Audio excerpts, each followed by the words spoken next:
तीन बार की IPL champions Kolkata night Riders IPL 2026 के मिनी ऑक्शन के लिए तैयार हो चुकी है और केकेआर की मैनेजमेंट ने जो है रिटेन रिलीज और target player list mini auction 2026 के लिए तैयार कर ली है। और इस वीडियो में बात करने वाले हैं केकेआर की मिनी ऑक्शन 2026 से पहले रिटेन रिलीज और टारगेट प्लेयर लिस्ट की कि भैया किन प्लेयर्स को रिटेन करेगी, किन प्लेयर को रिलीज करने वाली और किन प्लेयर्स के पीछे हाथ धो के जो है पीछे पड़ने वाले, इसलिए इंटरेस्टिंग वीडियो होगी।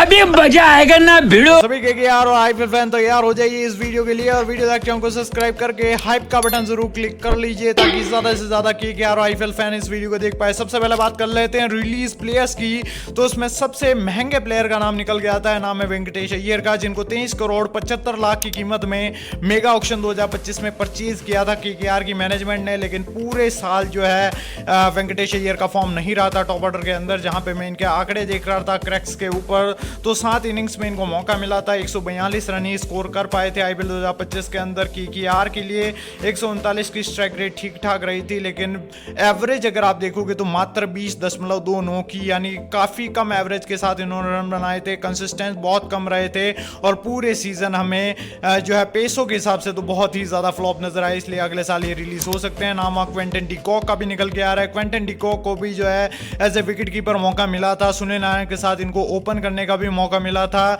लेकिन उतनी ज्यादा अच्छी पारियां नहीं आई। बस एक मुकाबला मुझे याद आता है 93 रनों का, जहां पे इन्होंने अच्छी पारी खेली थी सुनील नारायण के साथ। बाकी पूरे सीजन में फ्लॉप होते हुए नजर आए, जहां 8 मैचेस में मात्र 152 रन स्कोर कर पाए, 129 की स्ट्राइक रेट और 21 की एवरेज के साथ, तो काफी ज्यादा हमें इनकंसिस्टेंट नजर आए। और आईपीएल में हम ज्यादातर क्विंटन डिकॉक को ऐसा देखते नहीं है, क्योंकि पहले जब मुंबई इंडियंस में हुआ करते थे तो वहां पे रोहित शर्मा के साथ काफी अच्छी पारियां खेलते थे।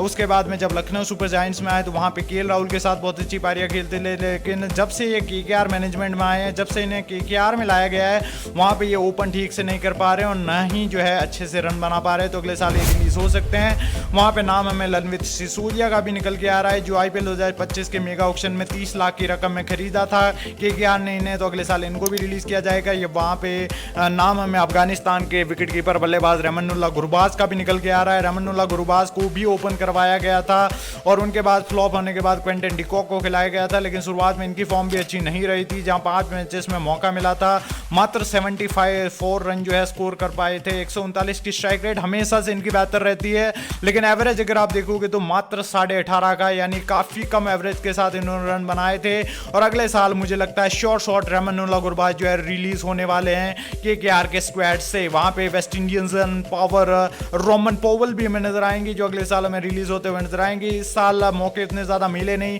एक ही मुकाबले में खिलाया गया था, वहां पे भी जो है हमें फ्लॉप साबित हुए, इसलिए अगले साल वेस्ट इंडीज के T20 कैप्टन रोमन पोवल को भी जो है बाहर का रास्ता दिखाने वाली है केकेआर की टीम, ऐसा मुझे लगता है। नाम वहां युवा गेंदबाज चेतन साकरिया का भी निकल के आ रहा है। देखो चेतन साकरिया का प्रदर्शन जब राजस्थान रॉयल्स में थे वहां अच्छा था, लेकिन जब से ये केकेआर में आए यहाँ पे मौके भी कब मिलते हैं और जब मिलते हैं तो चलते नहीं है, इसलिए अगली बार मुझे लगता है चेतन साकरिया को भी जो है मिनी ऑक्शन 2026 से पहले रिलीज किया जाने वाला है। शिवम शुक्ला का भी वहां पे नाम निकल के आ रहा है, भले मौके ना मिले हो, लेकिन अगले साल एज ए डोमेस्टिक प्लेयर इनको भी रिलीज किया जाएगा। और स्पेंसर जॉनसन, जिनको मिचेल स्टार्क की as a like to like replacement के रूप में मेगा ऑक्शन 2025 में परचेज किया था, लेकिन जब भी इनको मौका मिला था तो प्रदर्शन उतना खास नहीं रहा था, मिचेल स्टार्क की बराबर इन्होंने विकेटें नहीं चटकाई थी, इसलिए अगले साल स्पेंसर जॉनसन को भी जो है बाहर का रास्ता दिखाया जा सकता है। और शॉकिंग नेम हमें वैभव अरोड़ा का भी देखने को मिल सकता है। देखो प्रदर्शन उतना ज्यादा जो है खराब भी नहीं रहा था, लगभग 17 विकेटें इन्होंने चटकाई थी आईपीएल 2025 के अंदर केकेआर टीम के लिए। लेकिन मुझे ऐसा लगता है कि अगर अपने पर्स बैलेंस को इंक्रीज करना चाहती है केकेआर मिनी ऑक्शन 2026 के अंदर, तो वहां पे वैभव अरोड़ा का भी हमें नाम नजर आ सकता है। तो ये रही finally release player list of KKR in mini auction 2026 से पहले, जिसमें नाम है Venkatesh Iyer, Quinton de Kock, Ranveer Sisodia, Rahmanullah Gurbaz, Rovman Powell, Chetan Sakariya, Shivam Shukla, Spencer Johnson और वैभव अरोड़ा भी जो है हमें रिलीज होते हुए नजर आ सकते हैं मिनी ऑक्शन 2026 से पहले। बाकी आपके हिसाब से किन को रिलीज किया जाना चाहिए, कमेंट में अपनी राय फटाफट से साझा कर दीजिए। चलिए भैया फाइनली बात कर लेते हैं रिटेन प्लेयर लिस्ट की, भैया केकेआर किन किन प्लेयर्स को जो है मिनी ऑक्शन 2026 से पहले रिटेन करने वाला है। तो इन रिलीज प्लेयर्स को छोड़ के सभी प्लेयर जो है रिटेन होने वाले, जिसमें नाम है कप्तान अजिंक्य रहाणे का, अंग कृष्ण रघुवंशी भी हमें अगले साल रिटेन होते हुए नजर आएंगे एज मिडिल ऑर्डर बैटर। साथ ही साथ पांडे जी को भी रिटेन किया जाएगा, मनीष पांडे भी रिटेन होने वाले हैं इस टीम के लॉर्ड फिनिशर। रिंकू रिंकू सिंह को जो है अगले साल रिटेन किया जाएगा और एज ए ओवरसीज ऑलराउंडर हमें मोइन अली भी जो अगले साल रिटेन होते हुए नजर आने वाले हैं भैया। और आंद्रे अंदर गेंदबार वाला सिस्टम अगले साल आंद्रे रसल कर सकते हैं, इसलिए वो भी रिटेन होंगे। सुनील नारायण को as a finger spinner and opener वापस रिटेन किया जाएगा। रमनदीप सिंह की अगले साल फॉर्म कैसी रहती है वो देखना होगा, रिलीज इनको नहीं करने वाली है टीम। और वरुण चक्रवर्ती का चक्रवात तो हमने भारतीय टीम के लिए देखा ही है, तो अगले साल ये KKR के लिए भी रिटेन होंगे। नाम हर्षित राणा का भी निकल के आ रहा है, इस टीम के सबसे इंपॉर्टेंट प्लेयर। और एंड्रिक नोकिया को as a future PS bowler आप यूज कर सकते हैं। दिल्ली के लिए तो अच्छा काम किया है, अब देखते हैं कि KKR में अगले साल कैसा प्रदर्शन रहता है। मयंक मार्कंडे को भी अगले साल रिटेन कर सकती है टीम, अच्छी गेंदबाजी करते हैं ये। साथ ही साथ अनुकूल रॉय को जो है रिटेन किया जा सकता है, मौके उतने ज्यादा नहीं मिलते लेकिन अगले साल KKR इन्हें ग्रूम कर सकता है। और जम्मू एक्सप्रेस उमरान मलिक को भी जो है अगले साल रिटेन करने वाली है KKR मैनेजमेंट, ऐसा मुझे लगता है, क्योंकि उमरान मलिक के पास गति भी है और काबिलियत भी है। अगर लेंथ और लाइन सुधार रही तो कहीं ना कहीं ये काफी ज्यादा घातक बॉलर बन जाएगी IPL के अंदर। तो ये रही भैया KKR की retain player list for mini auction 2026 से पहले, जिसमें नाम है Ajinkya Rahane, Angkrish, Raghuvanshi, Manish Pandey, Rinku Singh, Moeen Ali, Andre Russell, Sunil Narine, Ramandeep Singh, इन तीनों का काफी ज्यादा इंपैक्ट होगा। वरुण चक्रवर्ती, हर्षित राणा, एंड्रिक नोकिया, मयंक मार्कंडे, अनुकूल रॉय और उमरान मलिक जम्मू एक्सप्रेस को जो है अगले साल रिटेन किया जाने वाला है। चलिए भैया फाइनली आपका इंतजार खत्म करते हैं, बात करते हैं टारगेट प्लेयर लिस्ट की। तो उसमें सबसे बड़ा शॉकिंग नेम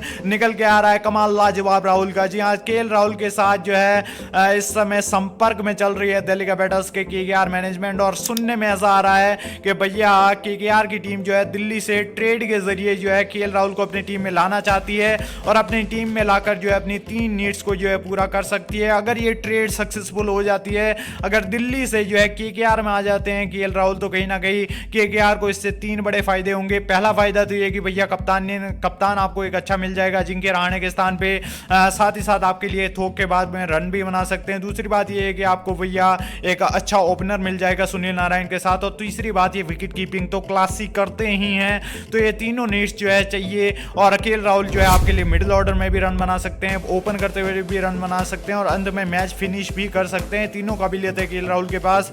और अभी तक अगर आप इनके IPL 2025 में आंकड़े भी देखोगे तो 550 लगभग रन बनाए थे दिल्ली कैपिटल्स के लिए, 149 की स्ट्राइक रेट और 53 की एवरेज के साथ। तो मुझे लगता है एकदम कंसिस्टेंट फॉर्म में चल रहे हैं कमाल लाजवाब राहुल। और इनकी काबिलियत की हम हमेशा से बात करते हैं, चाहे भारतीय टीम के लिए हो चाहे दिल्ली कैपिटल्स के लिए IPL 2025 में हो, इसलिए मुझे लगता है इनको टारगेट करना चाहिए। वहां पे नाम सनराइज हैदराबाद के ईशान किशन का भी निकल के आ रहा है। और देखो किशन का फॉर्म वैसे तो उतना ज़्यादा जो है अच्छा नहीं रहा था हैदराबाद टीम के लिए, इसलिए मुझे लगता है हैदराबाद इन्हें मिनी ऑक्शन 2026 से पहले रिलीज़ करने वाला है अपने टीम स्क्वाड से।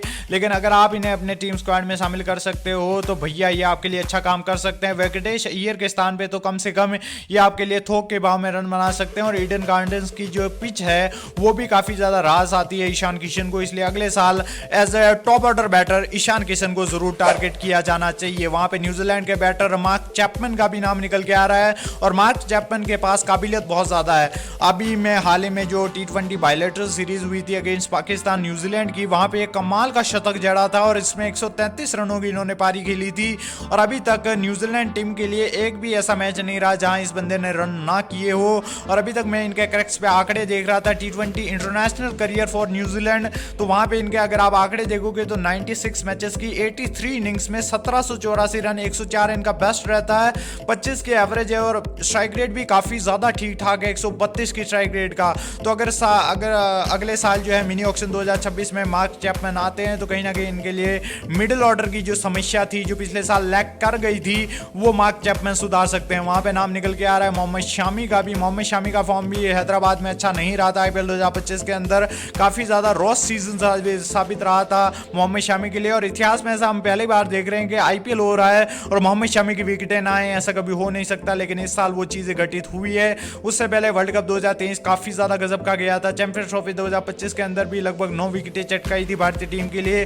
लेकिन जब से IPL में ये खेले थे हैदराबाद के बाद उनसे उनका कहीं ना कहीं करियर इफेक्ट हुआ है, जहां 119 मैचेस में 133 विकेट हैं इनके पास और काबिलियत की देखो कोई कमी नहीं है मोहम्मद शामी के पास। तो अगले साल अगर इनका एक्सपीरियंस का यूज अगर आप अगले साल करना चाहते हो, और ईडन गार्डन्स की पिचेस वैसे भी इनको सूट खा सकती है क्योंकि वहां पे स्विंग बॉलर्स को काफी ज्यादा ज्यादा मदद होती है। और शुरुआत में पावर प्ले में काफी अच्छी गेंदबाजी कर सकते हैं मोहम्मद शामी, दोनों और स्विंग करवा सकते हैं, इन स्विंग आउट स्विंग। तो मुझे लगता है आपको अगर पेस बॉलिंग यूनिट चाहिए तो आप मोहम्मद शामी और टी नटराजन को साथ साथ जरूर शामिल कर लो, क्योंकि टी नटराजन को भी मौके नहीं मिले थे आईपीएल 2025 के अंदर। दिल्ली कैपिटल्स के अंदर एक भी मैच में जो है उन्हें नहीं खिलाया गया था, क्योंकि उनके फ्रंट लाइन पेसर के रूप में या तो मिचेल स्टार्क को खिला रहे थे या फिर मुकेश कुमार, मोहित शर्मा, इन्हीं को जो ट्राई आउट किया जा रहा था। एक भी मुकाबले में टी नटराजन को मौका नहीं मिला था। लेकिन उससे पहले जब हैदराबाद में थे तो वहां पे फ्रंट लाइन पेसर हुआ करते थे इस टीम के, और वहां पे काफी ज्यादा विकेटें भी चटकाई थी। और 2024 का फाइनल में कहीं ना कहीं काफी ज्यादा बड़ा योगदान टी नटराजन का भी रहा था। तो इनके पास काबिलियत की कोई कमी नहीं है, इसलिए मुझे लगता है कि अगर पेस बॉलिंग यूनिट को मजबूत करना है, जो पिछले साल नहीं थी केकेआर के लिए, तो भैया टी नटराजन को अपनी टीम में ले आइए। और इन 5 प्लेयर्स के अगर टीम में आ गए तो कहीं ना कहीं अगले साल तबाही मचा सकती है, रोर मचा सकती है केकेआर मैनेजमेंट आईपीएल 2025 के अंदर, ऐसा मेरा मानना है। और लगभग चौथी ट्रॉफी अगले साल आ सकती है इन 5 प्लेयर्स के आने से। बाकी आपकी क्या राय है वो भी कमेंट में बता देना। आपके हिसाब से किन प्लेयर को रिटेन, रिलीज और टारगेट करना चाहिए केकेआर की टीम को, हमें कमेंट में अपनी राय जरूर दीजिए। ये वीडियो आपको कैसी लगी हमें कमेंट में अपनी राय फटाफट से दीजिए। वीडियो चैनल को सब्सक्राइब करके बेल नोटिफिकेशन ऑन करके रख लीजिएगा। हाइप का बटन पे क्लिक कर लीजिए। टेलीग्राम पे ज्वाइन नहीं किया तो फटाफट आ जाइए, लिंक इन द डिस्क्रिप्शन, फटाफट जाइए टेलीग्राम चैनल ज्वाइन कीजिए। वहां पे हम आपको क्रिकेट की पल पल की अपडेट देते रहते हैं। बाकी मैं मानता हूँ नेक्स्ट धमाकेदार इंटरेस्टिंग शानदार न्यूज एंड अपडेट के साथ, तब तक के लिए जय हिंद, जय भारत, वंदे मातरम।